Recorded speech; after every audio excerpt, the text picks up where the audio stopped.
Bihar special के इस नए वीडियो में आपका स्वागत है।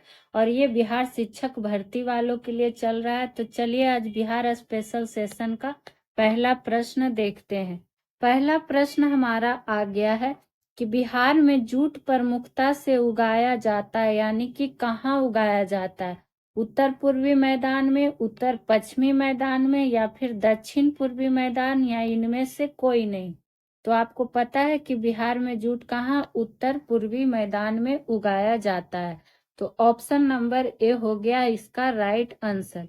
वही बात आई, अगर आपसे ये पूछ दे कि जिला में सबसे ज्यादा जूट उत्पादन कहाँ होता है बिहार के किस जिला में, तो ध्यान रखिएगा पूर्णिया जिला में।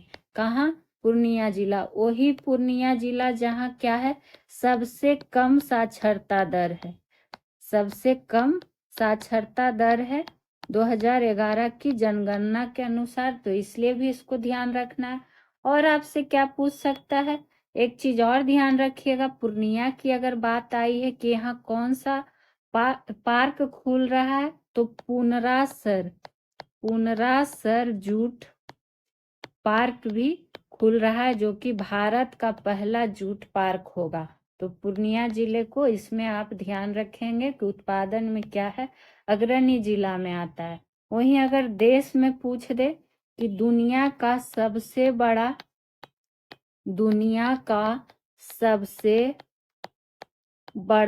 जूट उत्पादक देश कौन सा है, जूट उत्पादक देश की अगर बात हम करेंगे तब कौन सा हो जाएगा, तब ध्यान रखिएगा कि चाइना है, यानी कि चीन है। और उसके बाद चीन के बाद क्या आता है, भारत आता है जूट उत्पादक देश में। और राज्य की अगर बात कर ले कि भारत का सबसे बड़ा उत्पादक जूट में कौन सा राज्य है, तो पश्चिम बंगाल है। तो हर तरह से आपको क्या करना है, प्रश्न को ध्यान रखना है।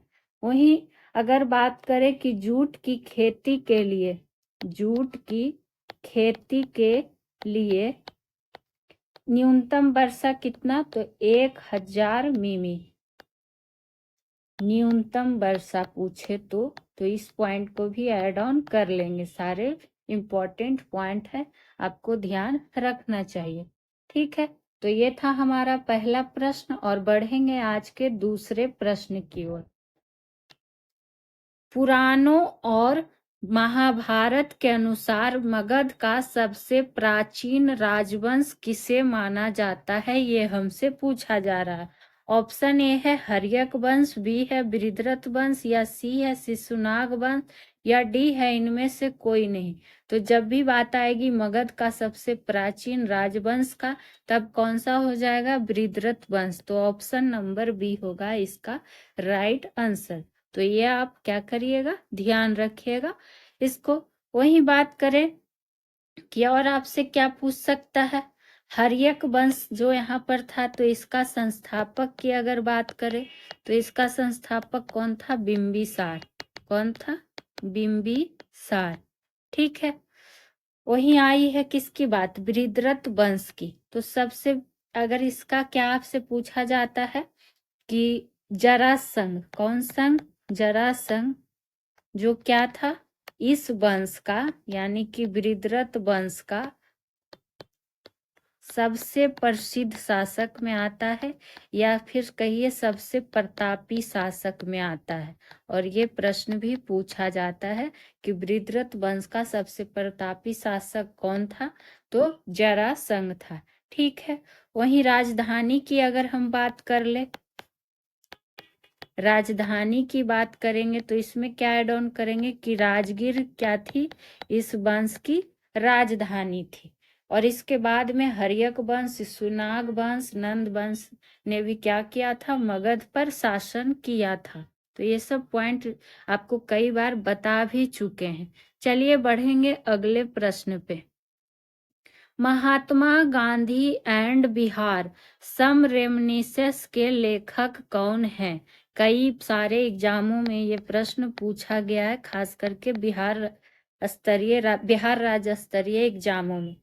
तो देख लीजिए, ऑप्शन ए है राजेंद्र प्रसाद, बी है जेपी नारायण, सी है कर्पूरी ठाकुर और डी है इनमें से एक से अधिक। तो महात्मा गांधी एंड बिहार पुस्तक के लेखक हैं डॉक्टर राजेंद्र प्रसाद। ठीक है, तो इसको नोट डाउन कर लीजिएगा। वही बात जब आई है राजेंद्र प्रसाद की, कुछ पुस्तक की और जान लेते हैं जो पूछा जाता है, जैसे कि सत्याग्रह एट चंपारण। सत्याग्रह एट चंपारण पुस्तक के भी लेखक कौन हो जाएंगे? तो डॉक्टर राजेंद्र प्रसाद ही हो जाएंगे। और ये कब? तो 1922 में। ठीक है, उसी तरह अगर पूछ दे इंडिया डिवाइडेड पुस्तक, इंडिया डिवाइडेड की बात करेंगे। ये सब इनकी क्या थी? साहित्यिक कृति में आती है। किस में आती है? तो साहित्यिक कीर्ति के अंतर्गत आ जाता है। इंडिया डिवाइडेड हो गया, सत्याग्रह एट चंपारण हो गया, या फिर और क्या पूछ लिया जाता है? एक महात्मा गांधी एंड बिहार हो ही गया। एक बापू के कदमों में, क्या पूछ लिया जाता है? बापू के कदमों में। तो इन सारी साहित्यिक कृति के लेखक कौन हो जाएंगे? तो डॉक्टर राजेंद्र प्रसाद हो जाएंगे। तो इसको आप क्या करेंगे? नोट डाउन कर लीजिएगा। ठीक है, वहीं आपको पूछ लिया जाता है कि डॉक्टर राजेंद्र प्रसाद का जन्म कहाँ हुआ था? तो बिहार के सिवान जिला, बिहार के सिवान जिला में कहाँ? जीरादेई नाम, जीरादेई नामक गांव में इनका क्या हुआ था? जन्म हुआ था। और भारत के राष्ट्रपति के रूप में अगर इनकी बात कर ले, भारत के राष्ट्रपति के रूप में, तो कार्यकाल इनका 1950 से 1962 तक रहा था। 26 जनवरी 1950 से 13 मई 1962 तक। और भारत रत्न की उपाधि भी इनको दी गई थी 1962 में। तो हर छोटा पॉइंट आपको नोट डाउन करते हुए चलना है। आ जाएंगे आज के अगले प्रश्न पर। और जो लोग बिहार स्पेशल मॉक 1 नहीं देखें पहले वो देख लेंगे, ये आज मॉक दूसरा है। बिहार में पाइराइट कहाँ पाया जाता है, ये हमसे पूछा जा रहा है। ऑप्शन ए है नवादा, बी है सोनघाटी, सी है रोहतास, डी है मुंगेर। तो बात जब पाइराइट की आती है तो ये रोहतास जिला में पाया जाता है। ऑप्शन के अकॉर्डिंग यहाँ पे रोहतास ही होगा। तो ऑप्शन नंबर सी। चूंकि रोहतास जिला के भी कहाँ? तो अमझौर में। कहाँ? तो अमझौर में लौह पाइराइट पाया जाता है। क्या पाया जाता है? तो लौह पाइराइट पाया जाता है 109 वर्ग किलोमीटर क्षेत्र में। कितना में? 109 वर्ग किलोमीटर के क्षेत्र में पाया जाता है पाइराइट। तो ये आपको ध्यान में रख लेना है। वहीं बिहार राज्य में यह मुख्यतः जो है क्या कहता है? ऊपरी विंध्य शैल के पास। कहाँ? ऊपरी विंध्य शैल समूह के पास पाया जाता है। शैल समूह के पास, यानी कि रोहतास जिला में ही पाया जाता है। पाइराइट जो है किसका एक प्रमुख स्रोत की अगर हम बात करें तो खनिज गंधक का। किसका? खनिज गंधक का एक प्रमुख स्रोत है। क्या है? एक प्रमुख स्रोत है। कौन? तो पाइराइट। पाइराइट। और ये सब प्रश्न आपसे पूछे जा सकते हैं, ध्यान रखिएगा। ठीक है, चलिए। और बिहार जो है देश में पाइराइट का प्रमुख उत्पादक राज्य है। तो काफी इम्पोर्टेंट प्रश्न है। आ जाएंगे अगले प्रश्न की ओर। देखेंगे अगला प्रश्न क्या है। किऊल नदी निकलती है, ये हमसे पूछा जा रहा है कि कहाँ से निकलती है। बांका से, मुंगेर से, गिरदेश्वर पहाड़ी जमुई से, या तीसरी पहाड़ी गिरिडीह जिला से। तो ये निकलती है किऊल नदी तीसरी पहाड़ियां गिरिडीह जिला से। तो ऑप्शन नंबर डी होगा इस प्रश्न का राइट आंसर। वहीं इसमें और क्या पॉइंट हम जान सकते हैं? ठीक है, तो यह बिहार में जमुई जिला का जो किऊल नदी है, तो बिहार में जमुई जिला, जमुई जिला के कौन सा पहाड़ी? तो सत पहाड़ी। सत पहाड़ी के पास क्या करती है? प्रवेश करती है। प्रवेश करती है। ये भी ध्यान में रखेंगे इसमें पॉइंट में। वही बात करें अगर इसकी कुछ सहायक नदियां आपसे पूछ लिया जाए कि सहायक नदी कौन कौन सा है, तो सहायक नदियां में ध्यान रख सकते हैं, जैसे बरनर हो गया, नाम बहुत कम ही लोग जानते होंगे तो नोट डाउन करिएगा। आंजन हो गया, और क्या हो जाएगा, हरोहर हो जाएगा। ये सब इसकी क्या है, सहायक नदियां हैं, तो ये आप ध्यान में रखिएगा। ठीक है, वहीं उसी तरह से आप एक ध्यान रखते हैं चानन नदी। कौन नदी, चानन नदी। इसको कौन सा नदी कहा जाता है, ये पूछ लिया जाता है चानन नदी के बारे में। तो चानन नदी को कहा जाता है पंचाने नदी। कौन नदी, तो पंचाने नदी। इसका मूल नाम ही है क्या, पंचानन नदी। उसी तरह से सोन नदी की अगर हम बात कर ले तो सोन नदी को कहा जाता है सोनभद्र शिला भी। सोनभद्र शिला भी। और सोन नदी कहाँ से निकलती है, अमरकंटक की पहाड़ी से उसका। उसी तरह से आओ किसका जान सकते हैं, एक लीलाजन नदी। लीलाजन नदी, इसको क्या कहते हैं, निरंजना नदी। तो नाम भी कई बार पूछ लिया जाता है, तो ये सब आपको ध्यान होना चाहिए।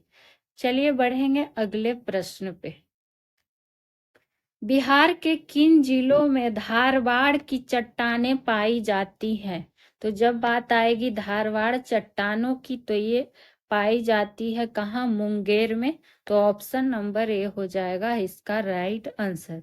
ठीक है, वहीं पे अगर बात करें तो इस तरह से लिख लीजिएगा कि अगर बिहार में संरचनात्मक दृष्टिकोण से, किस दृष्टिकोण से, तो संरचनात्मक दृष्टिकोण से, कई बार ये प्रश्न पूछा भी गया है कि प्री कैम्बियन कल्प से लेकर कहाँ तक, तो चतुर्थ कल्प तक, चतुर्थ कल्प तक क्या है, चट्टान पाया जाता है। तो यही पूछा गया है कि किस कैम्बियन कल्प से लेकर किस कल्प तक चट्टान पाए जाते हैं बिहार में। तो ध्यान रखिएगा पी कैम्बियन कल्प से लेकर चतुर्थ कल्प तक, और ऑप्शन में रहेगा इसी तरह से। ठीक है, हालांकि जो धारवाड़ चट्टाने हैं, जमुई हो गया, बिहार शरीफ, नवादा, राजगीर, ये सब में भी क्षेत्रों में पाई जाती है, लेकिन अकॉर्डिंग टू ऑप्शन यहाँ पर क्या हो जाएगा, मुंगेर हो जाएगा। और यह जो चट्टान होता है मूलतः कौन चट्टान है, तो आग्नेय चट्टान है, आग्नेय चट्टान है। तो ये भी ध्यान रखिएगा। और बीपीएससी का आपको पता है कि ये सब फेवरेट प्रश्नों में से एक है, बराबर पूछते रहता है ये प्रश्न, और बिहार शिक्षक भर्ती के लिए तब तो ये इम्पोर्टेंट बनता है। वही बात करें और क्या जान सकते हैं कि जो धारवाड़ क्रम की जो चट्टानें होती हैं, चट्टानों का अगर निर्माण की हम बात कर ले, निर्माण तो अपर्दन एवं निक्षेपण के फलस्वरूप ही होता है। किसके फलस्वरूप, तो अपर्दन एवं निक्षेपण के परिणाम स्वरूप या फल स्वरूप हुआ है, ये भी लिख सकते हैं, फल स्वरूप हुआ है। और आपको ये भी पता होना चाहिए कि भारत में अधिकांश चट्टानों का स्रोत कौन है, धारवाड़ क्रम की चट्टान ही है। ठीक है, आ जाएंगे अगले प्रश्न पे। घोड़ा कटोरा झील किस जिले में स्थित है। तो ये आपको पता भी होगा कि घोड़ा कटोरा झील जो है राजगीर जिले में स्थित है। तो ऑप्शन नंबर बी हो गया इसका राइट आंसर। वही बात करें घोड़ा कटोरा, इसको करिएगा कटोरा, कटोरा। ठीक है, तो घोड़ा कटोरा जिसको क्या कहा जाता है, एमी मंगदा भी कहा जाता है। क्या कहा जाता है, एमी मंगदा। तो इस बात को नोट डाउन करिएगा। और इसी का अर्थ हुआ है घोड़े का कटोरा। एमी मंगद का जो अर्थ निकलता है यही हुआ है क्या, घोड़े का कटोरा। तो कभी कभी जो आप चीज सोचते हैं कि नहीं पूछेगा, हो सके आपसे वही पूछ ले। और ये एक प्राकृतिक झील है और इसका आकार जो है, नाम क्यों है इसका, चूंकि घोड़े जैसा ही आकार है इसका, घोड़े जैसा आकार है। और तीन तरफ से पहाड़ों से घिरा हुआ है। तीन तरफ से क्या है? पहाड़ों से घिरी हुई है। घोड़ा कटोरा झील। तो जो लोग ना घूमे हैं जाके घूम लीजिएगा, ठीक है। तो और भी जीके स्ट्रांग हो जाएगा आपका। चलिए बढ़ेंगे अगले प्रश्न पे। और अगले प्रश्न पे जाने से पहले आप लोग से रिक्वेस्ट रहेगा कि अगर अभी तक आपने हमारे चैनल को सब्सक्राइब नहीं किया है तो सॉल्यूशन बाय पीजे को सब्सक्राइब कर लीजिए। वीडियो अच्छा लगे तो लाइक शेयर जरूर करें। और आपको जीके जीएस सारे एनसीईआरटी पर आधारित प्रश्न कराए जा रहे हैं, और वो भी सारे सब्जेक्ट का इसी तरह डिटेल्स के साथ। और हर सप्ताह आपको एक महामैराथन क्लास भी दी जा रही है, जिसमें कि आपको पॉलिटी का महामैराथन, साइंस का, हिस्ट्री का 3 घंटे लगातार बिल्कुल फुल डिटेल्स के साथ कराया गया है। और उस पे आप ही लोग का अच्छा रिस्पांस भी आया है, तो आप लोग उस वीडियो को जाके देखें। और अगर आपको वीडियो अच्छी लगे तो प्लीज एक कमेंट करके अपनी प्रतिक्रिया दिया करें कि कैसा आपको वीडियो लगा, क्वेश्चन का लेवल कैसा लगता है, कमेंट जरूर किया करें। तो आशा करते हैं आप लोग सपोर्ट करेंगे और इसी तरह हम बढ़ जाएंगे अगले प्रश्न पे। बिहार के किस जिले में सबसे ज्यादा ग्रामीण आबादी है, ये हमसे पूछा जा रहा है। तो इसमें जब बात आई है तो 2011 के जनगणना के अनुसार अगर हम बात करें, तो चूंकि अभी 2011 के जनगणना के अनुसार ही प्रश्न आ रहे हैं, तो ये क्या हो जाएगा? पूर्वी चंपारण। तो ऑप्शन नंबर सी होगा इसका क्या? Right answer. तो इसको आप क्या करेंगे? ध्यान में रखेंगे। पूर्वी चंपारण जिले की आबादी की अगर हम बात कर रहे हैं तो 92.13% आबादी जो है क्या है? ग्रामीण है। तो सबसे ज्यादा हुई ना, तो इस तरह से ध्यान में रख सकते हैं। वहीं अगर आपसे ये पूछ दे प्रश्न, क्या पूछ दे कि बिहार का ग्रामीण जिला किसे कहा जाता है? ग्रामीण जिला की अगर बात करें तब ध्यान रखिएगा कि ये समस्तीपुर को कहा जाता है। किसे कहा जाता है? तो समस्तीपुर को कहा जाता है, ठीक है। चूंकि जो समस्तीपुर जिले का शहरी आबादी है वो क्या कहता है, 2011 की जनसंख्या के अनुसार 4% से कम है। 4% से कम है। तो इसको क्या कहा जाता है? बिहार का ग्रामीण जिला। तो ये आप इसमें बस ऐड ऑन कर लेंगे, ठीक है। चलिए बढ़ेंगे अगले प्रश्न पर।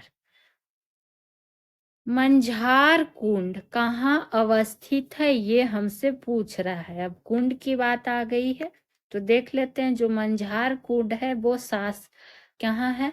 रोहतास में है। तो ऑप्शन नंबर बी होगा इसका राइट आंसर, ठीक है। और यह हर वर्ष जब बात करेंगे मंझार कुंड, तो हर वर्ष रक्षाबंधन के अवसर पर, किसके अवसर पर? रक्षाबंधन के अवसर पर लोग यहाँ आते हैं मंझार कुंड पर। तो ये ध्यान रखिएगा, ठीक है। उसी तरह आपसे पूछ लिया जाता है मुंगेर की जब बात आती है तो सीता कुंड। कौन कुंड? सीता कुंड, ठीक है। इसका ध्यान रखिएगा। सीता कुंड हो गया, सीता जी हैं, तो लक्ष्मण कुंड भी, रामेश्वर कुंड भी, रामेश्वर कुंड, ये सब सारे कहाँ अवस्थित हैं? तो ये सब सारे मुंगेर में है, ठीक है। तो इसको ध्यान रखिएगा। ऋषि कुंड काफी बार एग्जामों में पूछा भी गया है, ऋषि कुंड। उसी तरह गया की बात आई है तो गया में ध्यान रख सकते हैं अग्नि कुंड। कौन कुंड? तो अग्नि कुंड, ठीक है। और क्या? राजगीर का ध्यान रखिएगा। किसका? राजगीर का। अभी तो जाने घोड़ा कटोरा झील। राजगीर का कुंड की अगर बात करें तो कुंड में क्या क्या ध्यान रख सकते हैं? सूर्य कुंड, सूर्य कुंड, ब्रह्म कुंड, ब्रह्मा कुंड, और यहाँ क्या है? सप्तधारा, सप्तधारा या जिसको सतधरवा कुंड भी कहा जाता, मखदूम कुंड, ये सब कहाँ के हैं? तो ये सब राजगीर में, ठीक है। तो कुंड को एक जगह आप लोग नोट डाउन कर लीजिएगा। आ जाएंगे अगले प्रश्न पे। सत्य युग्म आपको क्या करना है, मिलान कर लेना है। चूंकि मिलान करने वाला एक तरफ पर्वत है, एक तरफ इसका स्थान हमें बताना है कि इसमें से सही मिलान कौन सा है। ठीक है, तो देखिए मुंडेश्वरी पर्वत जो है, मुंडेश्वरी पर्वत पर पहले ये ध्यान रखिएगा कि मुंडेश्वरी देवी मंदिर स्थित है, देवी मंदिर स्थित है। और ये कहाँ है, सोन नदी के पास कैमूर पठार पर स्थित है। कहाँ है, सोन नदी के पास कैमूर पठार पर। तो देखिए यहाँ क्या दिया है, क्या कहता है, जहानाबाद। तो ये क्या है, गलत स्थान दिया हुआ है। यहाँ पर क्या होना चाहिए था, कैमूर होना चाहिए। सत्य का पूछा गया। वहीं डुंगेश्वरी पर्वत की अगर हम बात कर ले तो यहाँ जमुई दिया हुआ है, जबकि होना क्या चाहिए, डुंगेश्वरी पर्वत कहाँ, तो गया में। ठीक है, तो ये भी गलत दिया हुआ है। बनावर पर्वत की जब बात आती है तो यहाँ क्या दिया हुआ है, कैमूर, लेकिन ये है कहाँ, तो बनावर पर्वत जहानाबाद। तो तीनों का तीनों क्या है, गलत है, लेकिन हमसे सत्य पूछा गया था, तो इसलिए इसका आंसर हो जाएगा नन ऑफ दीज। तो इसमें आप ये क्या कर सकते हैं, ध्यान में रख सकते हैं कि कौन पहाड़ी कहाँ है। ठीक है, अगर पूछ दे कि क्या पूछ दे आपसे कि गया का महाकाल गुफा के रूप में किसे जाना जाता है, तब इसे ही ध्यान रखेगा, डुंगेश्वर पहाड़ी को, डुंगेश्वर पहाड़ी को जाना जाता है। ठीक है, चलिए बढ़ेंगे अगले प्रश्न की ओर, और एक एक बिंदु आपको भी नोट डाउन करते हुए आगे चलना है। क्या आ गया है, बिहार के निम्न में से कौन सा क्षेत्र सल्तनत के पतन के बाद जौनपुर के सरकी शासन अधीन लाया, तो इसका जो राइट आंसर हो जाएगा दरभंगा से बक्सर तक। तो इसका बस आप क्वेश्चन आंसर ध्यान रख सकते हैं। हालांकि अगर बात आई है जौनपुर शहर की, जौनपुर शहर की, तो इसकी स्थापना का श्रेय किसको जाता है, फिरोज शाह तुगलक को। किसको, तो फिरोज शाह तुगलक को, जिसने अपने चचेरे भाई खान के नाम पर किया था। तो बस आप इसमें ध्यान रखिएगा। और जौनपुर की बात आई है तो जौनपुर में सरकी वंश की भी स्थापना हुई थी। किस वंश की, तो सरकी वंश की स्थापना हुई थी। और क्या ध्यान रख सकते हैं आप, एक पॉइंट ये भी ध्यान से रख सकते हैं कि जौनपुर शहर को पूर्व का सिराज कहा जाता है। किसका, तो पूर्व का सिराज या फिर भारत का सिराज कहा जाता है, कहा जाता है। चलिए बढ़ेंगे अगले प्रश्न पे कि अगला प्रश्न क्या पूछा जा रहा है। बिहार सोशलिस्ट पार्टी का गठन कब हुआ था, बीपीएससी का फेवरेट प्रश्नों में से एक है। तो 1931, 1939, 1934 या देखिए दो बार है 1934। हालांकि इसका जो राइट आंसर होगा ऑप्शन नंबर ए। जब भी कहे कि बिहार सोशलिस्ट पार्टी का क्या हुआ था, गठन कब हुआ था, तो 1931। लेकिन अगर आपसे यही कह देता कि Congress socialist party, Congress socialist party का गठन कब हुआ था, तब ध्यान रखिएगा 1934 में हुआ था। यही लोग कंफ्यूज कर जाते हैं, तो इसको आप क्या करेंगे, ध्यान में रखिएगा। वहीं बात करें बिहार सोशलिस्ट पार्टी के गठन पर जब बात आई है तो 1931 में हुआ ही था।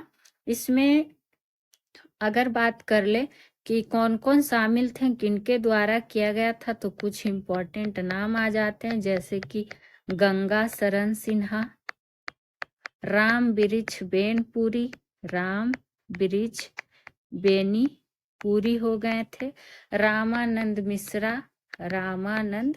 मिश्रा, ये सब इनके द्वारा ही क्या किया गया था, इस पार्टी का गठन किया गया था।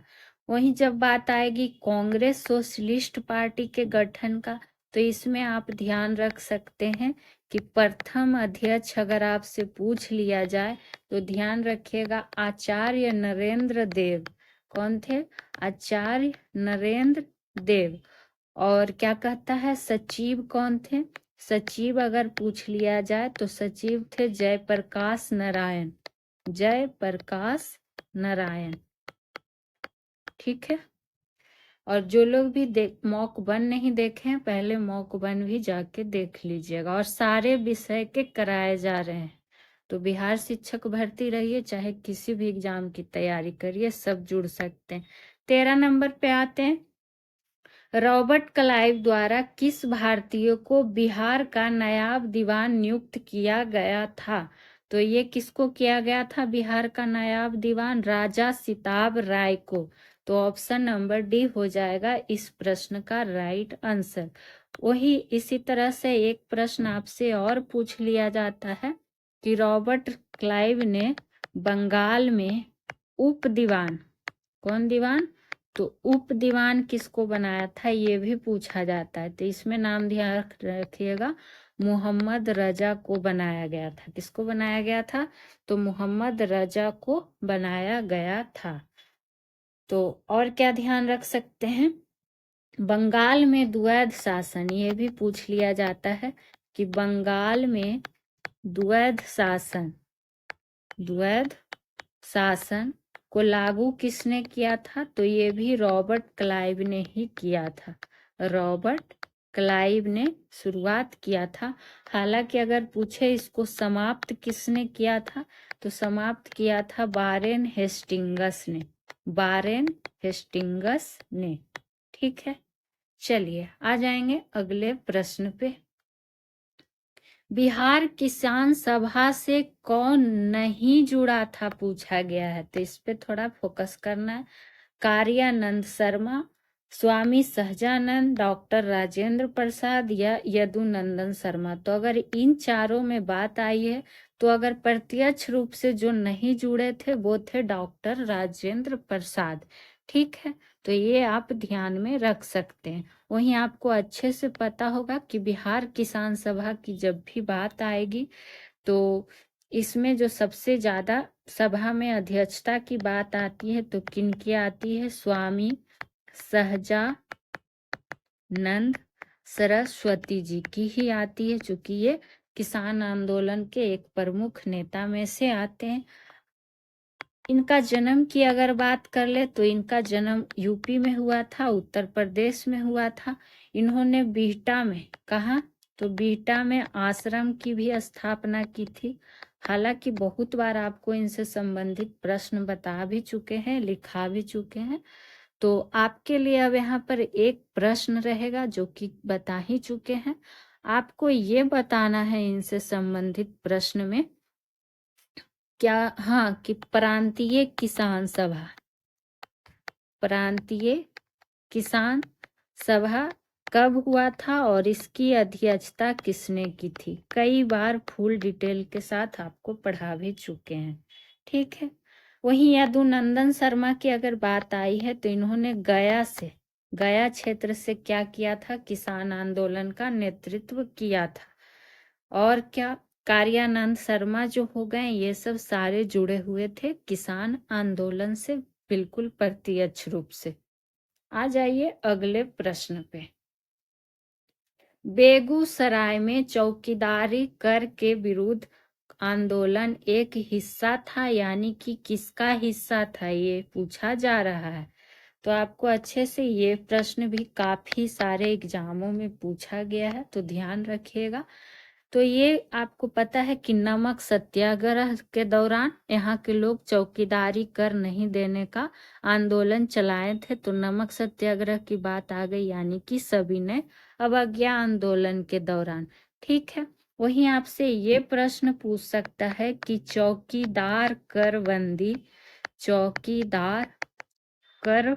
बंदी आंदोलन के नेता के रूप में किनका नाम आता है बिहार में? तो ध्यान रखिएगा अनुराग सिंह का। किसका?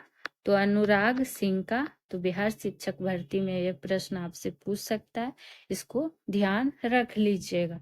ठीक है।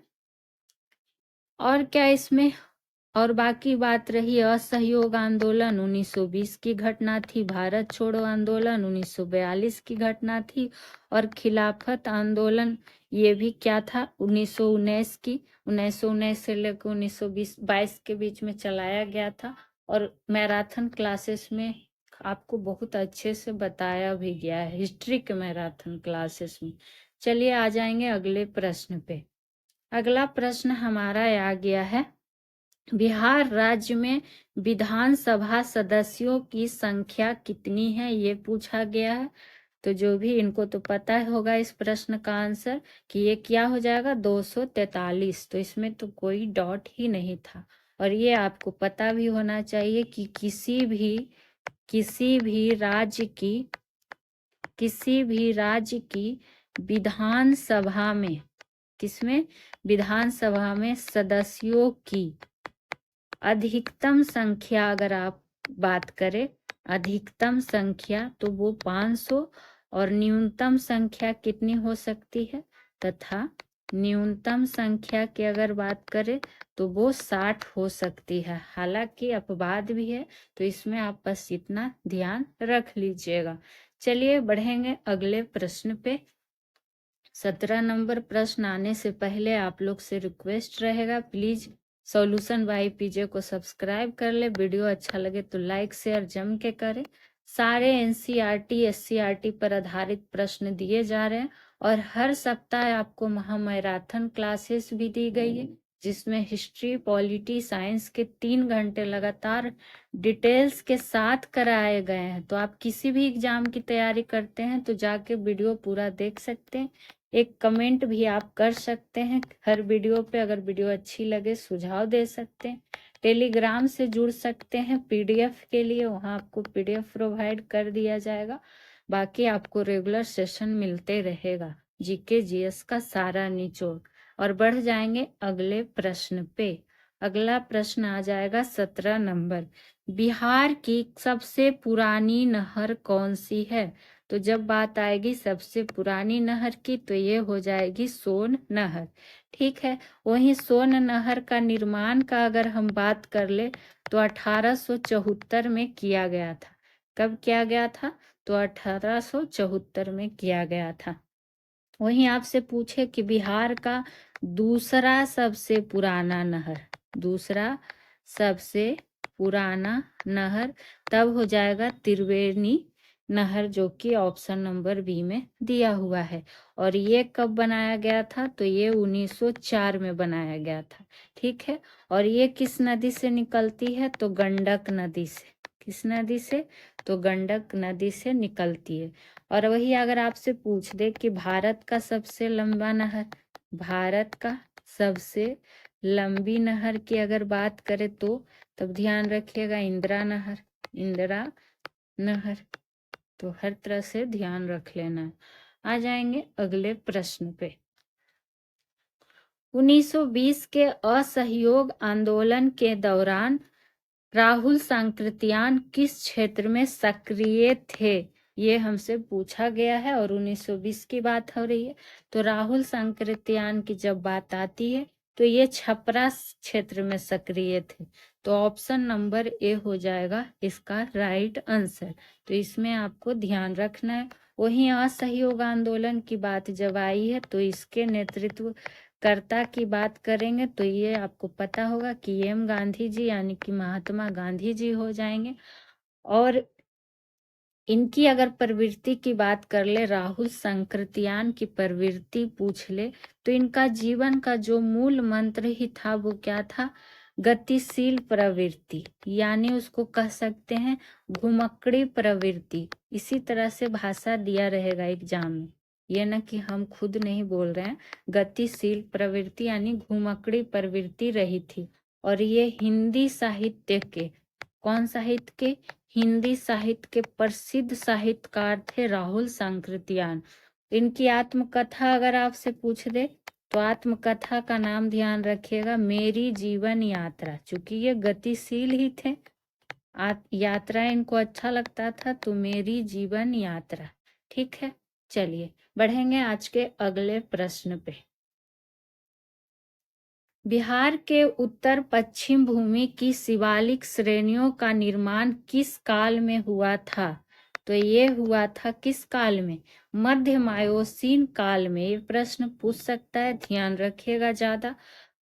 तो ये हो गया। वहीं आपको बात जब आई है शिवालिक का, तो आपको पता है ये भारत का सबसे नवीनतम श्रेणी है या पर्वत है। नवीनतम पर्वत है कौन? शिवालिक। तो ये भी इसको ध्यान रखना है। और क्या जान सकते हैं? अगर बात करें बिहार में, इस तरह से लिख सकते हैं कि बिहार में शिवालिक पर्वतीय प्रदेश को मुख्यतः कितने भागों में? तो मुख्यतः 3 भागों में विभाजित किया गया है। कितने भागों में? तो 3 भागों में। वो भाग भी देख लीजिए। पहला हो गया रामनगर दून की पहाड़ी। ये सब आपको हम पढ़ा भी चुके हैं, और जब जब क्वेश्चन आते रहेगा डिस्कस करते ही रहेंगे। दूसरा हरहा घाटी दून की घाटी जिसको कह सकते हैं, हरहा घाटी को। ठीक है। और तीसरा कौन? सोमेश्वर श्रेणी। तो क्या पूछते? हर रूप से नोट डाउन करके ध्यान रखना है। चलिए आ जाएंगे अगले प्रश्न पे। बिहार राज्य से निम्न में से कौन कौन राष्ट्रीय राजमार्ग गुजरते हैं? ये पूछ रहा है। तो इनमें से जो ऑप्शन दिए हुए हैं, इनमें से हो जाएगा कौन सा? सभी। तो ऑप्शन नंबर डी, यानी NH2, 28, 30, 31 सब राष्ट्रीय राजमार्ग बिहार से गुजरते हैं। वहीं अगर बात करें कि बिहार से होकर गुजरने वाली राष्ट्रीय राजमार्गों की संख्या पूछ दे, तो राष्ट्रीय राजमार्गों की संख्या आपसे पूछ दे तो ध्यान रखिएगा कितना है? 42 है। ठीक है।